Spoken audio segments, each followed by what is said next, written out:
કેમ છો મિત્રો? મજામાં? આજે હું લઈને આવ્યો છું 3/12 મનોવિજ્ઞાન ચેપ્ટર 3 ઓનલી MCQ એટલે કે વિકલ્પોવાળા પ્રશ્નો. જોઈએ આપણે. પહેલો પ્રશ્ન, બુદ્ધિ માટેનો કયો સ્પેલિંગ યોગ્ય છે? તો જવાબ આવશે ડી,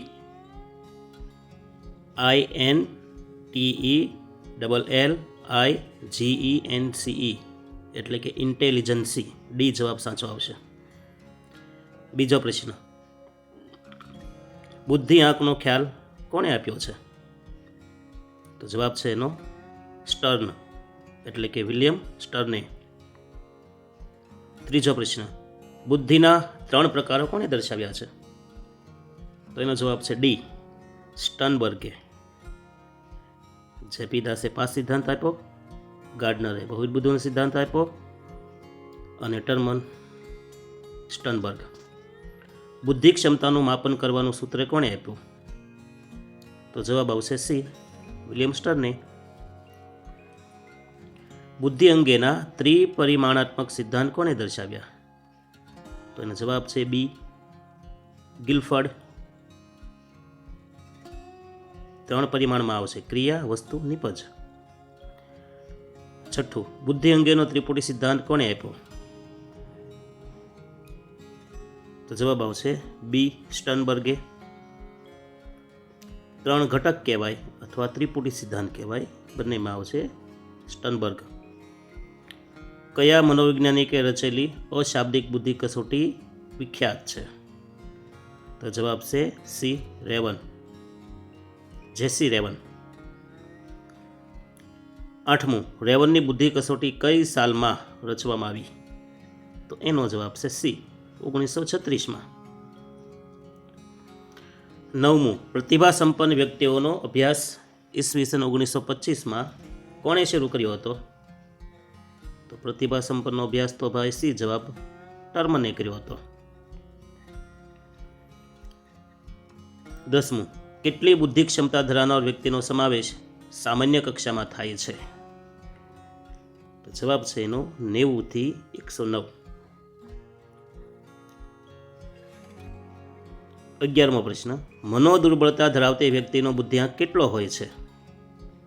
તો એનો જવાબ છે 70 થી નીચે. 12મું, બુદ્ધિનો આયોજન, ધ્યાન અને પ્રક્રિયાનો પાસ સિદ્ધાંત કોણે આપ્યો? તો જવાબ છે એનો સી, જેપી દાસ એટલે કે જગન્નાથ પ્રસાદ દાસ. 13મું, કયા મનોવૈજ્ઞાનિકે 8 પ્રકારની બુદ્ધિ સૂચવી છે? તો 8 પ્રકારની બુદ્ધિ એટલે આવશે જવાબ સી, ગાર્ડનર, હાવર્ડ ગાર્ડનર. 8 પ્રકારની બુદ્ધિનો સિદ્ધાંત એટલે કયો? બહુવિધ બુદ્ધિનો સિદ્ધાંત. 14મો પ્રશ્ન, કયા પ્રકારની બુદ્ધિનો સંબંધ જીવસૃષ્ટિ અને વનસ્પતિ સૃષ્ટિ સાથે છે?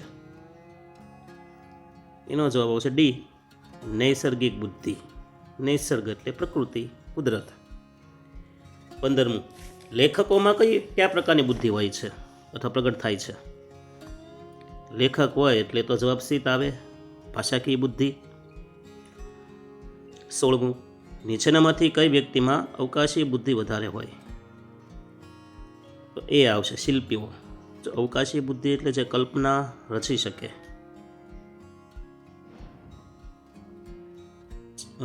ડૉક્ટરમાં પણ અવકાશી બુદ્ધિ હોય છે, ડ્રાઈવરો હોય એમાં પણ અવકાશી બુદ્ધિ હોય છે. 17મું, શરીરના અંગોના સુમેળભર્યા હલનચલન કરવા માટે દક્ષતા કેળવવા માટે કયા પ્રકારની બુદ્ધિ જરૂરી છે? તો જવાબ આવશે ડી, દૈહિક શરીર ગતિલક્ષી બુદ્ધિ, જેમાં શરીરનું હલનચલન વધારે થતું હોય એ તમામ ક્રિયાઓ, જેમ કે રમતગમત, ડાન્સ વગેરે. 18મો પ્રશ્ન, આયોજન જેવી બોધાત્મક પ્રક્રિયા માટે મગજનો કયો ભાગ જવાબદાર છે? તો આવશે નિમ્ન ખંડ, એ જવાબ. 19મો પ્રશ્ન, માનસિક વર્ષ ગણતી વખતે કસોટીના દરેક સાચા ઉત્તર દીઠ કેટલા માસની માનસિક વય ગણવામાં આવે છે? તો જવાબ આવશે એ 2 વર્ષ.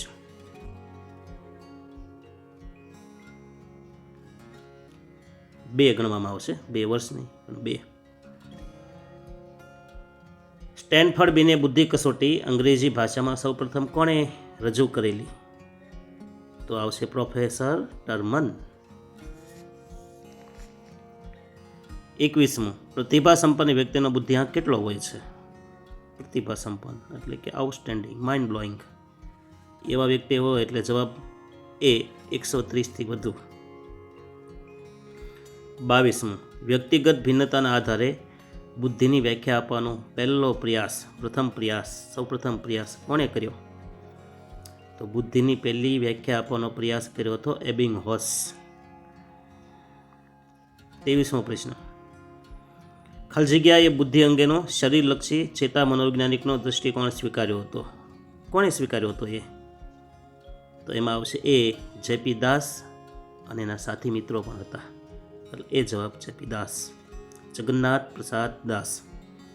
24મો. સામાન્ય સંભવિતતાનો આલેખ કયા આકારનો છે? તો એમનો જવાબ છે ડી, ઘંટાકાર. જોયું મિત્રો? આની સિવાય પણ ધોરણ 12નું મનોવિજ્ઞાન પહેલો, બીજો, ત્રીજો પાઠ ખૂબ આઈએમપી છે. સ્પર્ધાત્મક પરીક્ષામાં TET 1, TET 2, secondary TAT, high secondary TAT, કેની કોઈ પણ જગ્યાએ જ્યાં મનોવિજ્ઞાન આવતું હોય ત્યાં આ પાઠો મોસ્ટ આઈએમપી છે. એકવાર પુસ્તક વાંચી લેવાનું, સમજાઈ જશે. Thank you.